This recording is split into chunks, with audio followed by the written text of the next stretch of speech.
Lisa settled deeper into her seat while looking out the window. They were off the college campus now and moving onto the highway.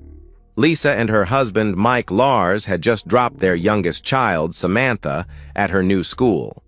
In just 2 weeks' time, they had gone from having a full house to being empty nesters. It was a bittersweet feeling, but also exciting at the same time. Mike and Lisa met their sophomore year of college, and Lisa had fallen desperately in love with him. They had been inseparable for the next 2 years, and married the summer before their senior year. Mike was in a 5-year program to receive his MBA, so Lisa found a position teaching at a small private school while Mike finished his final year. Once he graduated, they moved to Mike's hometown where Mike joined his father's small company as a production manager. Mike's first paycheck came not a moment too soon.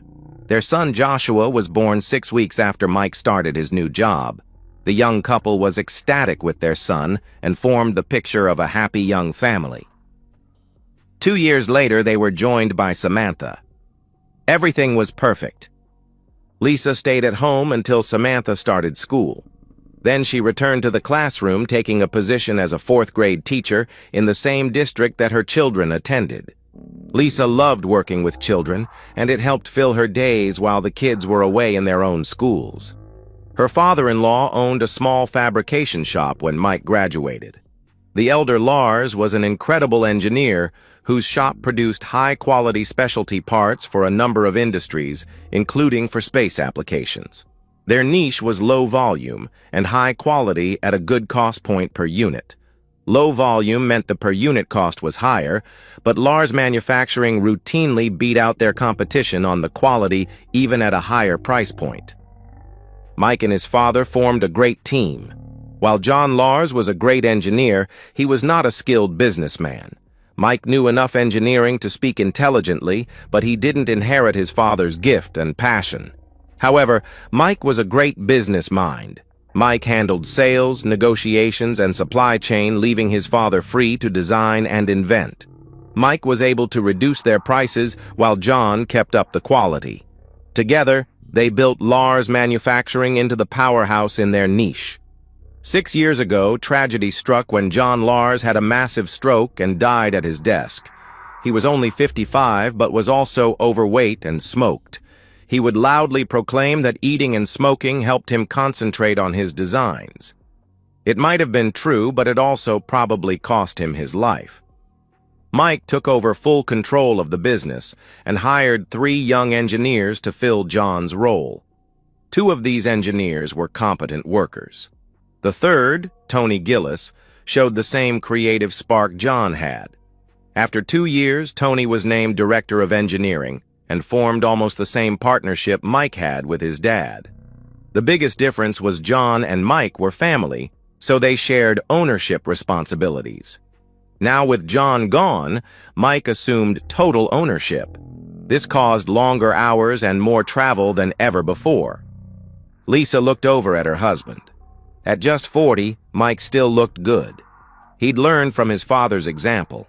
His dark hair was just touched with gray, and he kept himself in shape. Never a runner, Mike preferred water sports such as whitewater rafting and scuba diving to keep active.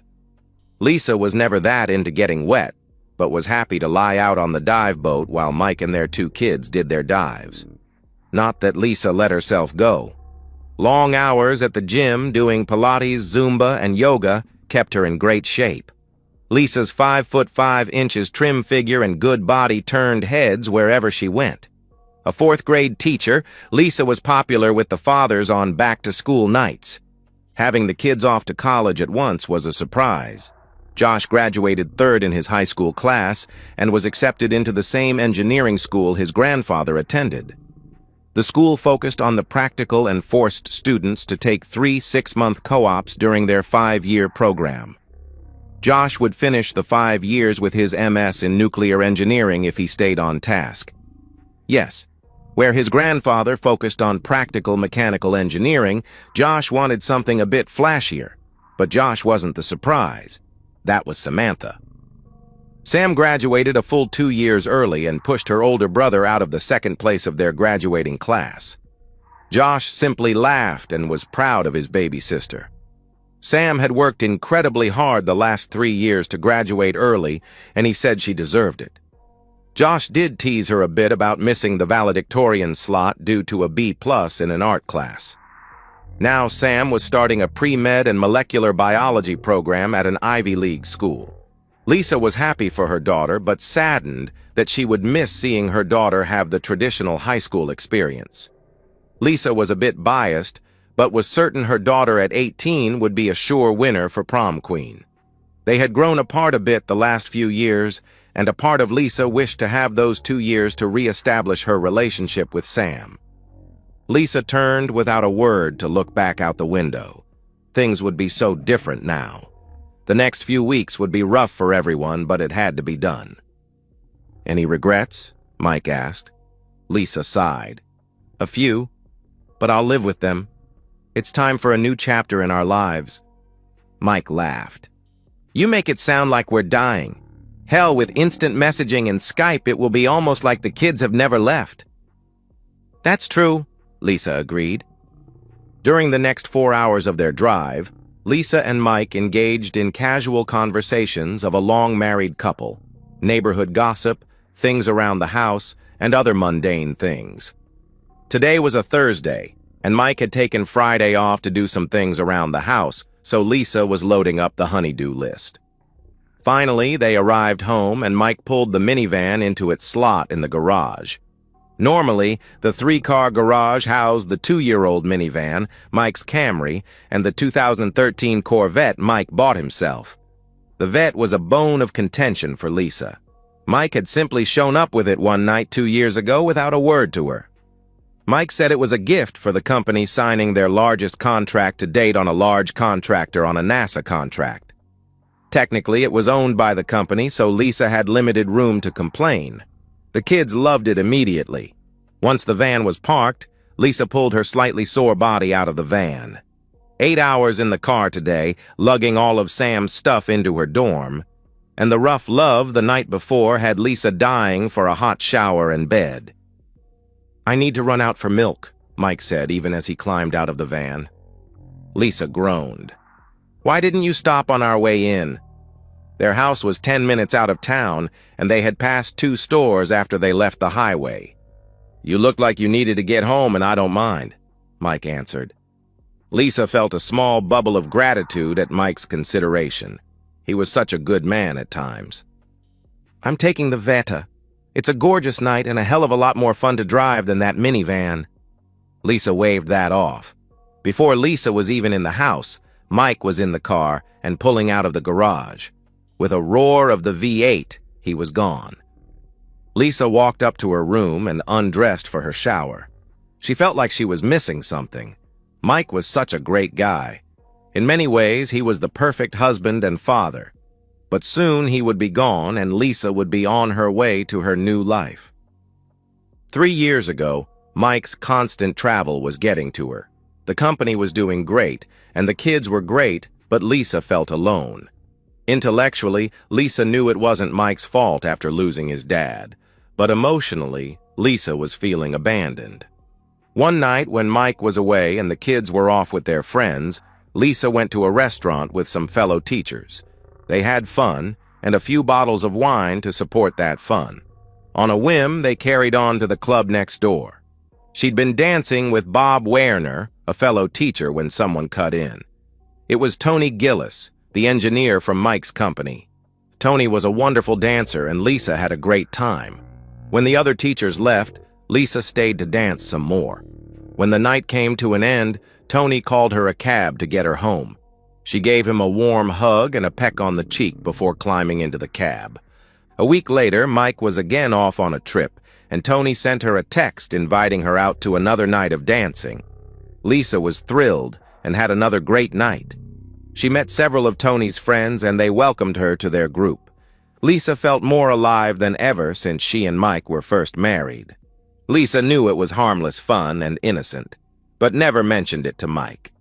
It felt a bit naughty, and she saw it as her own little revenge for leaving her alone so often. The dancing became a regular event when Mike was traveling. Josh was involved in hockey, so was usually out for practices until 11 p.m. because they didn't get ice time until 9. He would go home after school, eat dinner, and be gone before Lisa was due home from school. So he never noticed Lisa's absences. Samantha was trickier. She wasn't into sports, so Lisa signed her up for a series of enrichment classes at the local community college. The classes were on different nights, so Lisa's nights out had no pattern. Plus, she never went on weeks when Mike was home.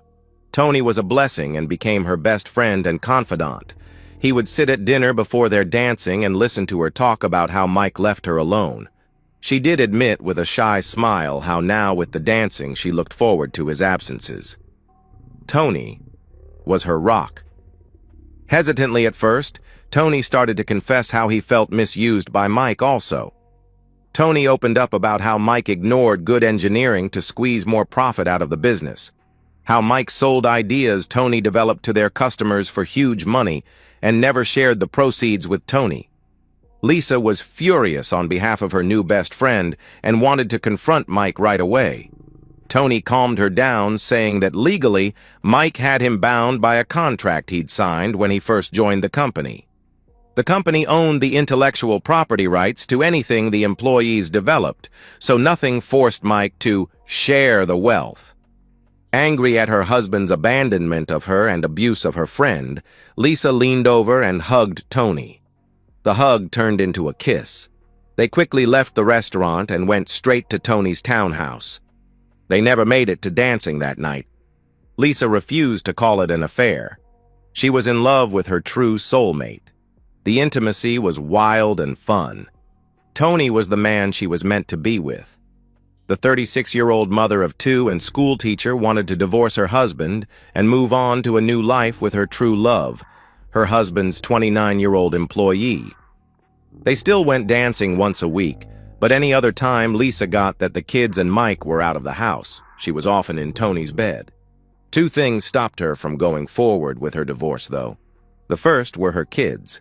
She'd seen enough of her students go through divorces that she didn't want them to grow up in 2 homes. Mike was a great father when he was home, and she had enough residual feeling for him to want him to still be with his kids, but she wouldn't give them up either. The second was a suggestion from Tony. Mike had just promoted Tony to Director of Engineering with a much larger paycheck and a great annual performance bonus. Tony wanted to wait a while so he could establish himself in the position and with the customers. Tony said that Lisa could get the company as part of the divorce, and they would run it together the way it was supposed to be run. Tony claimed the engineering and production staff would support Tony over Mike, who was seen as an absentee boss. Together, the lovers developed their plan for their own future and support. They would wait for Samantha to graduate before starting to activate their plan. In the meantime, Tony would develop his support among the employees, so they were ready when the time came. Lisa stepped out of her shower.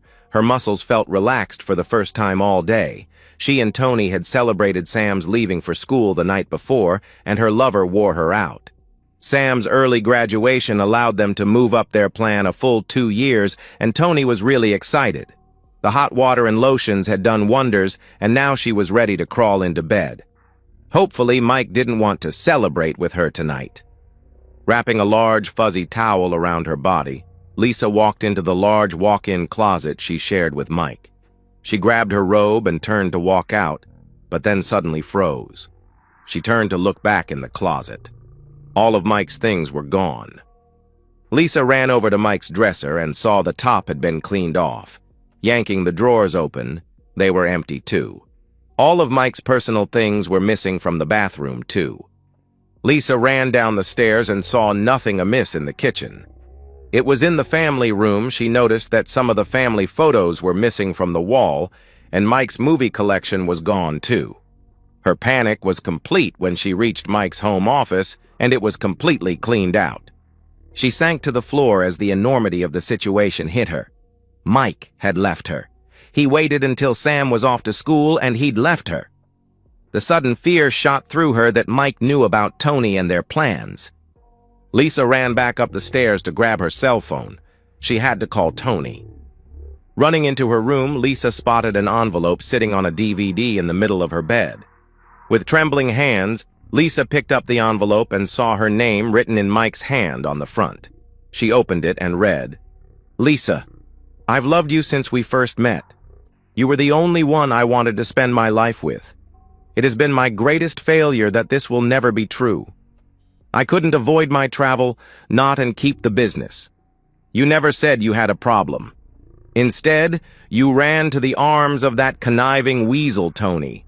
I was shocked when I found out you were seeing that snake in the grass. If there was ever some Eddie Haskell wannabe, it is Tony. Tony kissed my back in the office and then stabbed me in the back when I was gone. I found out too late after I promoted the rat what he was really like. He turned my staff against me just like he turned my wife into his personal cheating woman. A misquote here and an insinuation there, and he had the engineering staff ready to quit in masses. I was an idiot and knew nothing about your affair until it had already been going on for a year. When I read my investigator's report, I knew it was too late to save our marriage. There was no road back from this betrayal. The only thing I agreed with you was waiting for Sam to graduate. Don't worry about telling the kids. They already know. In fact, Sam is the one that told me. Our 14-year-old daughter had to tell her father that her mother was a cheating woman. Remember the sudden dive trip where I took Sam to the Keys? She had come home and heard a rather graphic conversation you were having with your buddy. She collapsed to the floor and you completely missed her when you left to meet that jerk. Sam called me to come home to her. It took me the whole 4-day weekend to get her to hold it together. Of course, I later found out you spent almost that whole time in Tony's bed whining about me abandoning you. I've had her in counseling ever since we returned from that trip. You know Sam's drive to graduate early? When I decided to stay with you until she graduated, Sam decided to work to graduate early. I almost ended it right there and went for the divorce, but Sam demanded that she could do it. I was so proud and heartbroken by her decision. We didn't tell Josh until after his graduation. He's been seeing Sam's counselor ever since. He was shocked that his mother would ever do such a thing. I had to show him the edited version of my evidence to get him to believe Sam and me. I got him to realize you still loved him and his sister and stayed for them. I think that may be the only thing that saves your relationship with him. Good luck with Sam, though. As to you and Loveboy's plan to steal my company, you never realized the company was owned by a family trust. With Dad's passing, the shareholders are his descendants. That would be our 2 kids and me. It would never be considered part of our common property in a divorce. Only the salary I drew, my pension, and the house fall into that category. That's why I had the trust buy my Veta. I can't sell off the trust, but I can, with the board of trustees, divest the trust of the company. The trustees consist of Josh, Sam, and me. When the employees of Lars Manufacturing arrive in the office on Monday, they will be in for a hell of a shock. I'd tell you, but why spoil the surprise? I found the letter you planned to have delivered to me when you had me served. As the song said, I guess you felt you had to set things right. Well, I've got some news for you, and you'll soon find out it's true, and you'll have to eat your lunch all by yourself. But I am already gone. If only you had talked to me. For the last time, love, Mike. P.S. The DVD contains some of your greatest hits. Be sure to watch the videos in the folder called Tony Uncovered.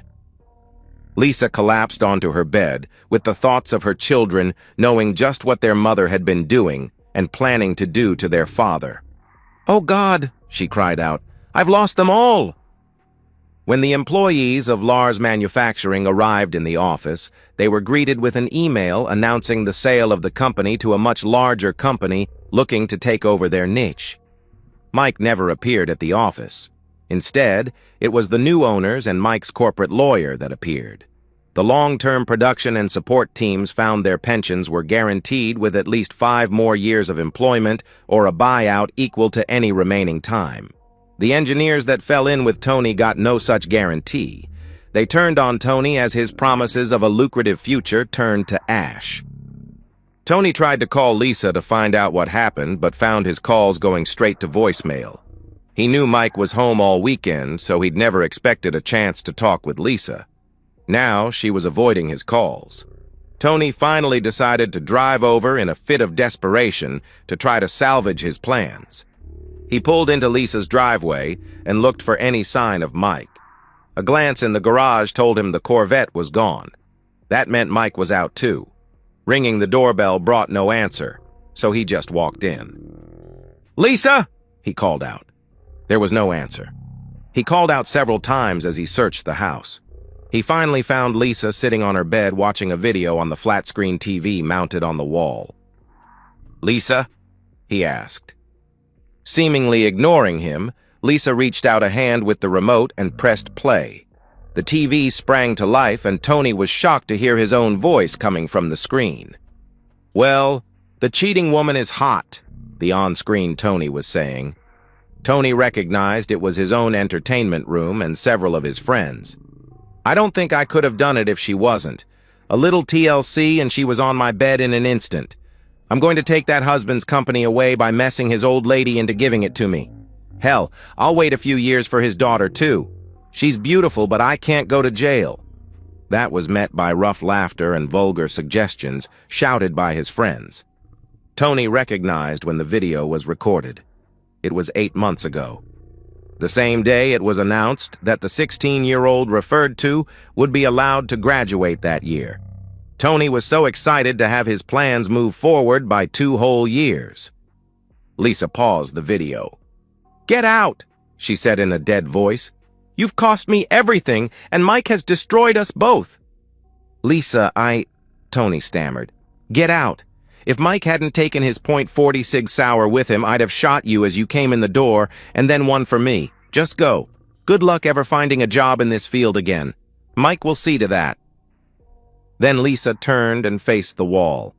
Minutes or hours later, when she turned back, he was gone. She never saw him again. Lisa was served on Tuesday. She wasn't surprised to see that Mike had been completely fair in his divorce offer, a 50-50 split with her keeping their $1.2 million house and Mike taking most of their long-term investments. A lump sum balanced between the current value of his pension and hers through her school district. An educational trust covered the kids' schooling and expenses. For this fairness, there was no alimony and no other contact. In return, the videos would never see the light of day.